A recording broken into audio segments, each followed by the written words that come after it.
இன்னைக்கு உலகம் வந்து பல நிலைகளில் நம்மளை வந்து அன்பு காட்டுறதுக்கு வருங்க. நிறைய ஃபேக் லவ்லாம் இருக்கு. சில பேர் எல்லாரும் அன்பா இருக்கிறாங்கன்னு நினைச்சிட்டு நீங்க அப்படியே நிறைய பேர் நம்ம அப்படியே நம்பி ஏமாந்துடுறோம். ஆனா அந்த அன்புக்கு ஏதோ ஒரு காரணம் இருக்கு இல்லையா?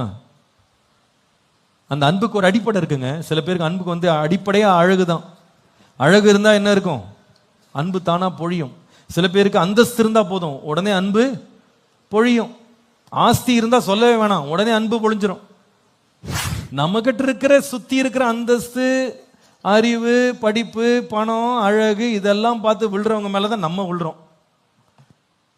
உன்னை போல அன்பு எனக்கு இங்கேயும் கிடைக்காதுன்னு நினைச்சு ரத்தத்தில் எழுதி கொடுக்குறோம், ஐ லவ் யூ.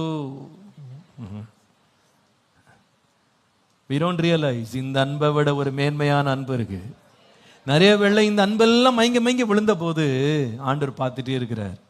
ஆரம்பம் முதல் உன்னை நான் நேசிச்சேன் தெரியுமா?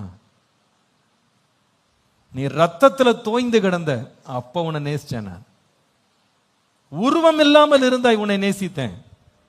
உருகுலைந்திருந்தாய், உன்னை நேசிச்சேன். நீ ஒன்றுமில்லாம இருந்த, உன்னை நேசிச்சேன்.